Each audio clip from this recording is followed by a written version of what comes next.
Chapter name भोली। उसका नाम सुलेखा था, लेकिन जब से उसका बचपन है तब से उसे भोली बुलाया जा रहा है, मतलब कि बेवकूफ़। ये चौथी बेटी थी अ, न नंबेदार रामलाल की। जब वो 10 महीने की थी तो वो खटिया पर से गिर गई थी अपने सर पे, और शायद उसके दिमाग का कोई हिस्सा डैमेज हो चुका था।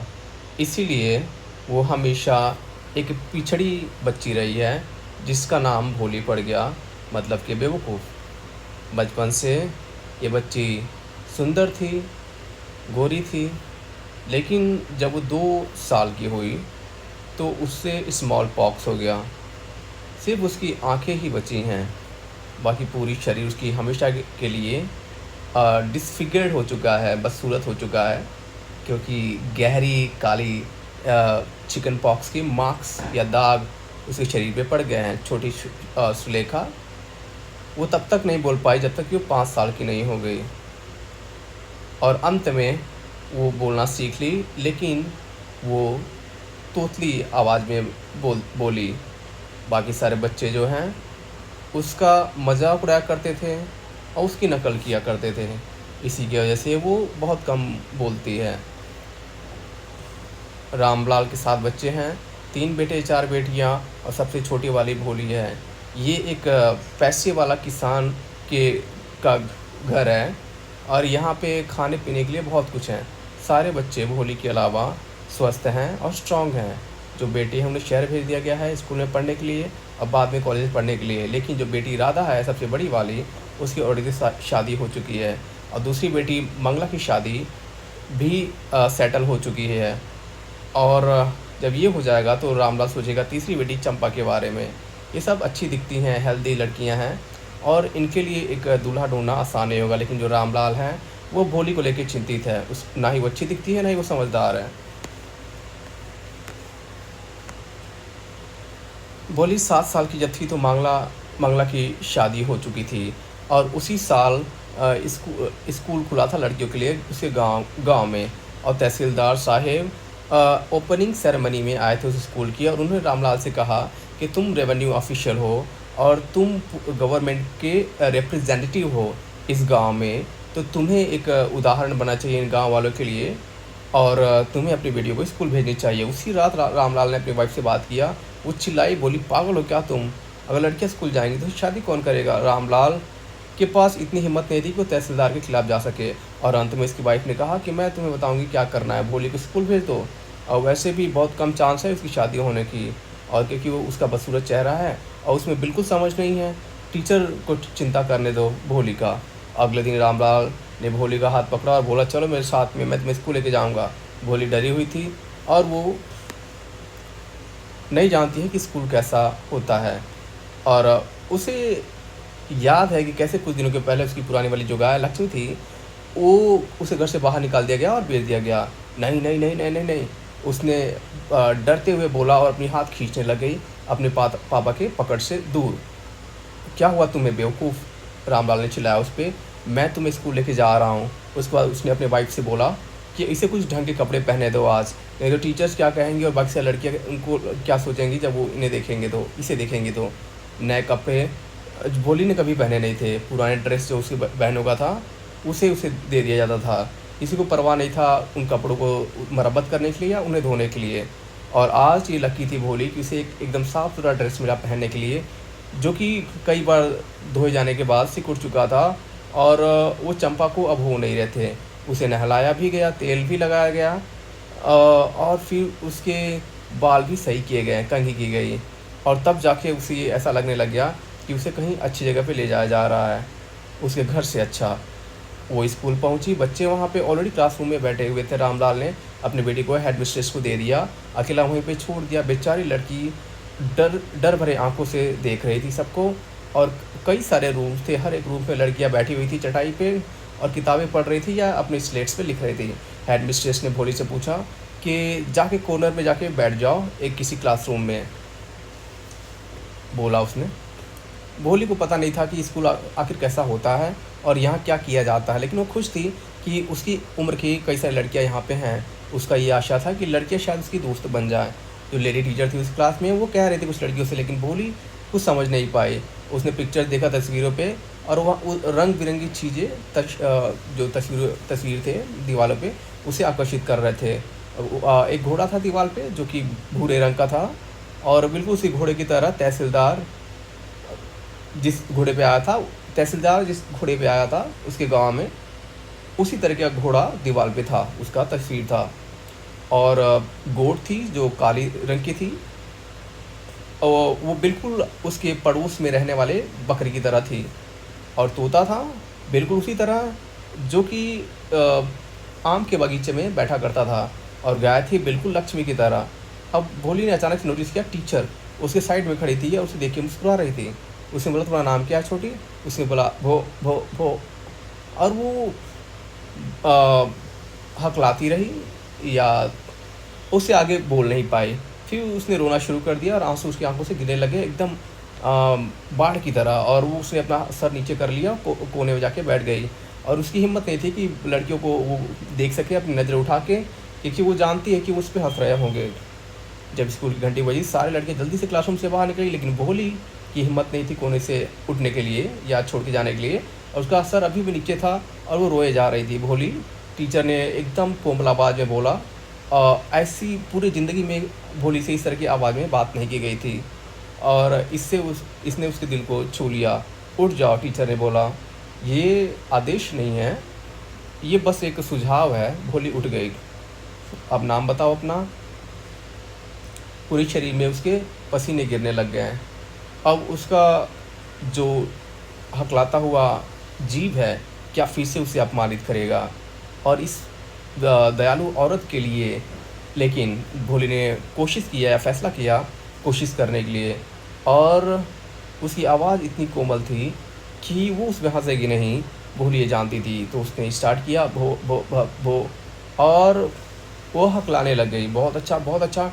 टीचर ने उसको उसका साहस बढ़ाया। अब बोला, चलो अब पूरा नाम बताओ। और अंत में उसने अपना नाम बोल दिया, भोली। अंत में आखिर वो कह पाई, और ये कहने के बाद उसे बहुत ही ज़्यादा रिलीफ मिला, जैसे कि एक बहुत बड़ा सफलता हो। बहुत अच्छा। टीचर ने उसको प्रेम पूर्वक उसकी पीठ थपथपाई और कहा कि अब अपने हृदय से अपनी डर निकाल दो, और अब तुम भी बाकी सबकी तरह बोल पाओगी। भोली ने ऊपर देखा, जैसे कि पूछना चाहती हो कि सच में? हाँ हाँ, बहुत आसान होगा तुम्हारे लिए, तुम बस स्कूल हर दिन आया करो। क्या आओगी तुम? भोली ने सर हिलाया। तो टीचर ने कहा, नहीं, और जोर से बोलो, जोर से बोलो। तो भोली ने कहा, यस यस यस। अब भोली खुद चकित हो चुकी थी, और वो कभी ऐसे कह नहीं पा रही थी। बोला था ना मैंने, अब ये बुक लो। बुक में अच्छी तस्वीरें थे, तस्वीरें जो रंग बिरंगी थी। डॉग, कैट, गोट, हॉर्स, पैरट, टाइगर और काऊ, बिल्कुल लक्ष्मी की तरह। और हर एक तस्वीर में एक शब्द था जो बड़े काले अक्षरों में लिखा हुआ था, 1 महीने में तुम भी इसे पढ़ना सीख जाओगी, और फिर मैं तुम्हें और बड़ी किताब दूंगी, और फिर उससे भी बड़ा किताब। और समय के साथ साथ में तुम गांव में सबसे ज़्यादा पढ़ी लिखी हो जाओगी, और फिर तुम पे कोई हंसेगा नहीं, और हर कोई तुम्हारी बातें सुनेगा सम्मानपूर्वक। और फिर तुम भी बिना हकलाते हुए बोल पाओगे, समझ में आया? अब घर जा, और फिर कल सुबह जल्दी आना।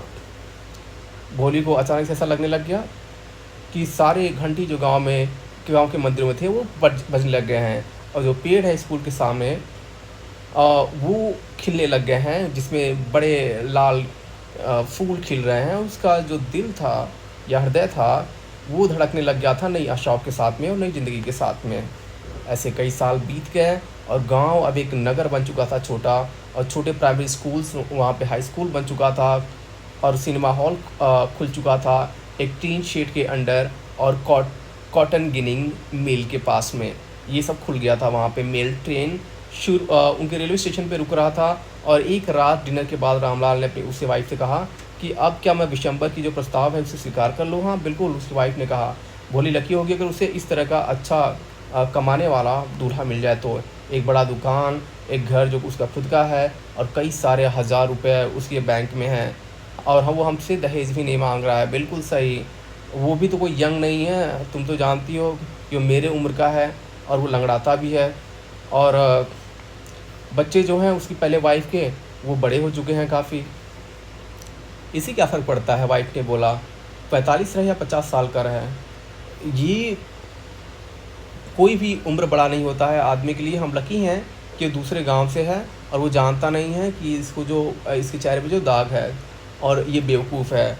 अगर हम उसका प्रस्ताव स्वीकार नहीं करेंगे तो हो सकता है कि भोली हमेशा बिना शादी के ही रहे। हाँ, लेकिन मैं ये सोच रहा हूँ कि भोली क्या कहेगी, वो बेवकूफ़ क्या कहेगी, वो कहने वाली कोई क्या है, वो बस एक बेवकूफ़ है। हम तुम शायद कहीं कह रही हो रामलाल ने बड़बड़ किया। और दूसरे कोने में कोर्टयार्ड के भोली खड़ी थी, जो अपनी खटिया पे जग रही थी और अपने पेरेंट्स की बातें सुन रही थी, जो वो फुसफुसा के बातें कर रहे थे। विशंबर नाथ ने, जो अच्छा खासा कमाने वाला ग्रोसर है, वो एक बड़ी बारात के साथ में आया अपने दोस्तों के और रिश्तेदारों के, उसकी शादी पे। और एक बैंड था जो एक बहुत ही लोकप्रिय संगीत प्ले कर रहा था एक इंडियन फ़िल्म से, जो बारात के आगे-आगे चल रहा था। ब्राइडग्रूम जो है, मतलब कि दूल्हा, वो एक सजाए हुए घोड़े पे चल रहा था। रामलाल ज़्यादा खुश था, बहुत खुश था इस तरह की शानदार जो ही है देख के। उसने कभी ये सपने में भी नहीं सोचा था कि उसकी चौथी बेटी की शादी इतनी विशाल होगी, इतनी बड़ी शादी होगी। भोली की जो बड़ी सिस्टर है, वो उसकी लक से जलन हो रहा था उसकी बड़ी सिस्टर्स को, भोली के।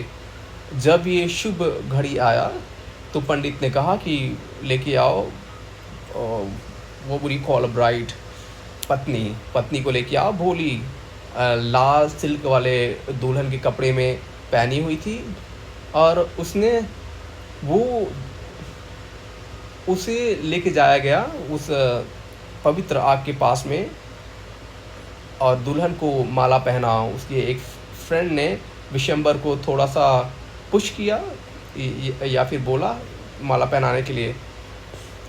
तो दूल्हा जो है, उसने एक येलो सा पीले कलर का माला उठाया, और एक औरत है जो उसने सिल्क वाली घूंघट दुल्हन के चेहरे से हटा दिया। विशंबर ने जल्दी से देखा उसके चेहरे पे, और उसके हाथ में माला रह गया।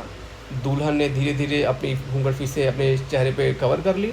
क्या तुमने देखा है? विशंबर ने कहा अपने दोस्त से जो उसके बाजू में है। उसके चेहरे पे पॉक मार्क्स हैं, धब्बे हैं उसके चेहरे पे। तो क्या तुम भी कोई यंग नहीं हो? हाँ, नहीं हूँ मैं, तो क्या, लेकिन अगर मैं उससे शादी करूँगा तो उसके बाप को 5,000 रुपये मुझे देने पड़ेंगे। रामलाल गया और उसने अपनी पगड़ी उसके सामने रख दिया उसके सम्मान में। विशंबर के पैर के पास में, हमारा अपमान ना करे इस तरह, 2,000 रुपये ले ले। नहीं, 5,000, नहीं तो हम वापस चले जाएंगे, अपनी बेटी को रखो। थोड़ा सा कंसिडरेट रहिए प्लीज़। अगर आप चले जाएंगे वापस से तो अपना चेहरा वापस गांव में दिखा नहीं पाऊँगा, तो 5,000 निकालो। आंसू उसके चेहरे से गिरते हुए रामलाल चला गया अंदर। उसने तिजोरी खोली और फिर नोट्स गिने, और फिर ले जाके बंडल उसके दूल्हा के पैर पे उसने रख दिया। विशंबर की जो लालची भरा चेहरा है, उस पर एक विजय का या जीत का एक मुस्कुराहट आया, और उसने गैम्बल किया, मतलब कि what would you call that, Gamble. उसने एक गैम्बलिंग किया और वो जीत गया। मुझे माला दे दो, उसने अनाउंस किया। एक बार फिर से घूंघट पीछे किया गया दुल्हन के चेहरे से, लेकिन इस बार उसकी आंखें नीचे नहीं थी। अब वो सीधा देख रही थी ऊपर की ओर, सीधा अपने होने वाले पति के ऊपर, या उसे देख रही थी। और उसकी आंखों में ना ही गुस्सा था और ना ही नफरत था, बस घृणा थी। विशंबर ने माला उठाया दुल्हन के गर्दन पे डालने के लिए, गले में डालने के लिए, लेकिन वो ऐसा कर नहीं पाया क्योंकि भोली ने मार के तीरी से उसके हाथों से माला गिरा दिया, और माला उड़ के आग में चला गया। और वो उठी और उसने घूंघट फेंक दी या हटा दी।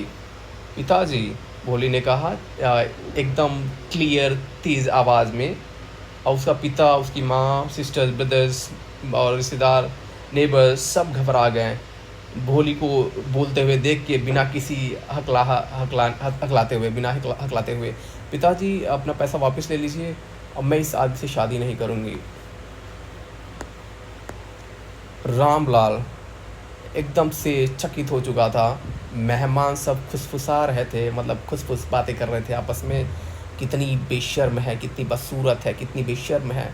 बोली, तुम पागल हो क्या? रामलाल ने चिल्लाया। तुम अपने फैमिली का अपमान करना चाहती हो? क्या तुम्हें हमारी इज़्ज़त का कोई परवाह नहीं है? हम अपनी इज़्ज़त के लिए, भोली ने कहा, आपकी इज़्ज़त के लिए भोली ने कहा कि मैं इस लंगड़े बूढ़े आदमी से शादी करने वाली थी। लेकिन आप इस तरह की घटिया, लालची और नफ़रत के योग्य डरपोक से मैं शादी नहीं करूँगी, ये मेरा हस्बैंड नहीं बनेगा, नहीं बनेगा, नहीं बनेगा, नहीं बनेगा। नहीं करूँगी, नहीं करूँगी, नहीं करूँगी। कितनी बेशर्म लड़की है, हम सबको लगा कि एकदम से ये हार्मलेस है, किसी को नुकसान नहीं पहुँचा सकती है और बेवकूफ़ है, शांत है।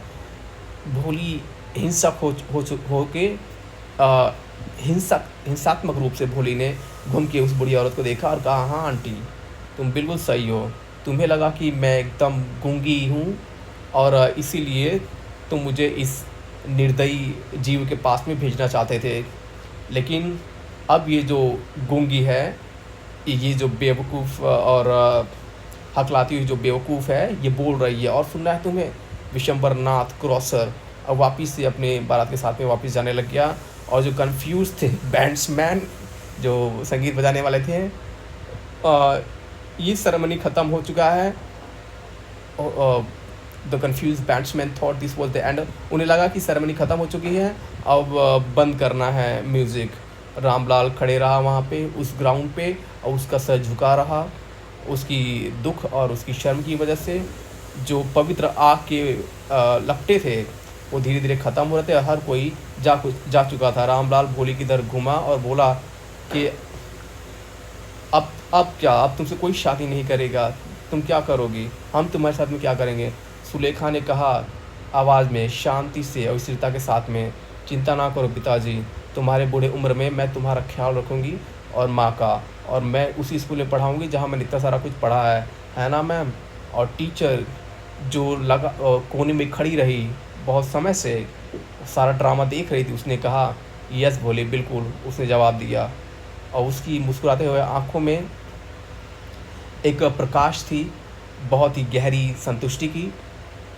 इस तरह की गहरी संतुष्टि जिस प्रकार से कोई कलाकार महसूस करता है जब वो अपना कोई मास्टरपीस ख़त्म कर लेता है।